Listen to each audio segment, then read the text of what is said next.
हरे कृष्णा। प्रभु जी, ये अभी कार्तिक मास में सभी लोग वृंदावन बहुत सारे जाते हैं, तो क्यों जाते हैं? क्या कारण है इसका? अच्छा प्रश्न है। कार्तिक मास में इस शास्त्रों के माध्यम से कि कार्तिक मास भक्ति जागरूक करने का एक मास है। क्यों? क्योंकि इस मास में लोग भगवान से आकर्षित होते हैं। भगवान की एक विशेष लीला हुई थी, दामोदर लीला। ये दामोदर लीला का संदेश है कि प्रयास से कृपा मिलती है। हम प्रयास करेंगे भक्ति में, हाँ। भगवान को समझने का, भगवान की सेवा करने का, भक्तों का संग करने का प्रयास करेंगे। ये प्रयास से कृपा मिलती है। तो ये महीने में बहुत कंसेशन है। अच्छा।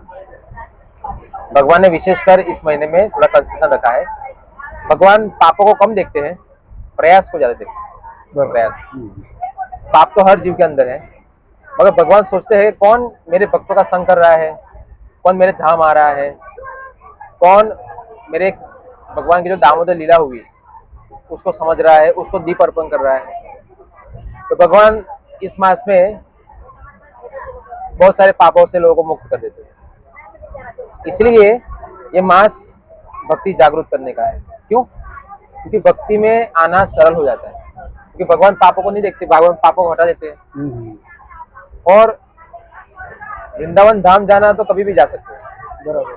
आप कभी भी जा सकते हैं, इसमें कोई बंधन नहीं है। मगर कार्तिक मास में देश विदेश से भक्तगण भगवान के धाम आते हैं और भगवान की जो लीला हुई थी दामोदर लीला, उसकी स्तुति गान करते हैं, दामोदर अष्टकम, और भगवान को रोज दीप अर्पण करते हैं शाम को। और बहुत सारे वैष्णव आते हैं। ऐसा कहा गया है शास्त्रों में कि वैष्णव के दर्शन करने का मतलब होता है भगवान का दर्शन।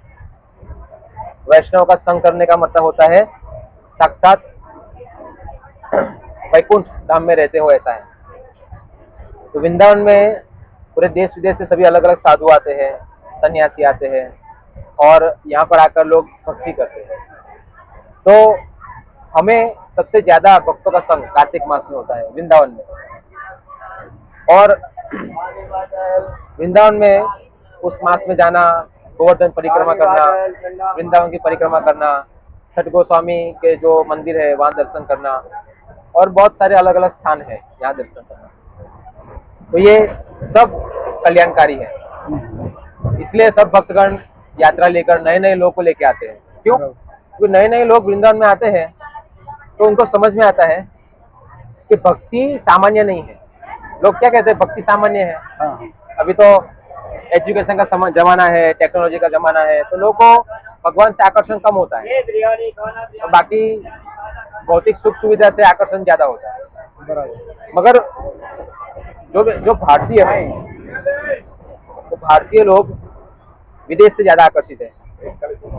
और वही भारतीयों को हम जब यात्रा लेके आएंगे वृंदावन, तो उनको समझ में आएगा कि हम मूर्ख हैं, हम भगवान कृष्ण की भक्ति नहीं करते।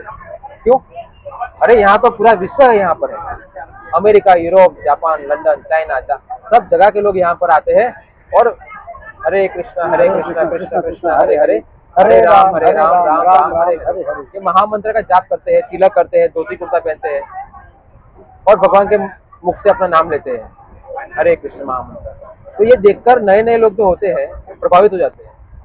अरे भक्ति इतने सारे विदेशी लोग करते हैं, जो हम वहां जाने का प्रयास करते हैं, समझो। तो उनको वहां पर माइंड सेटअप हो जाता है। बराबर। ये जो भूत सवार है ना, वो उतर जाता है। क्यों? क्योंकि वो देखते हैं कि आज पूरे विश्व में भक्ति की क्रांति ज्यादा है। लोग भौतिक सुख सुविधा से आकर्षण कम है, कृष्ण से ज्यादा है। ये शिला प्रभुपाद जी का चमत्कार है। इस्कॉन के संस्थापक आचार्य शिला प्रभुपाद जी ने जो प्रचार किया था विश्व में 70 साल की उम्र में, ये उसका प्रभाव है। शिला प्रभुपाद जी ने सबको जाकर भगवान श्री कृष्ण के नाम गुण रूप लीला बताई, और लोग आकर्षित हो गए कृष्ण से। क्यों? क्योंकि भगवान श्री कृष्ण एकमात्र हमारे रक्षक है, हमें जन्म मृत्यु से मुक्त कर सकते हैं। और कैसे? भगवान की लीलाओं में रस प्रदान करते हैं। तो ये दामोदर लीला जो है बहुत ही रसमयी है, बहुत ही मधुर है।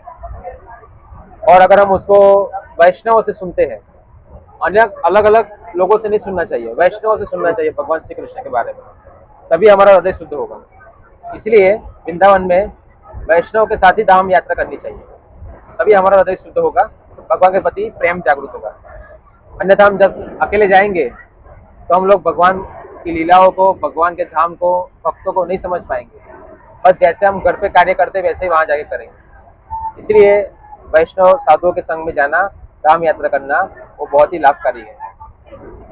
तो पूरे विश्व से इसलिए लोग कार्तिक मास में आते हैं।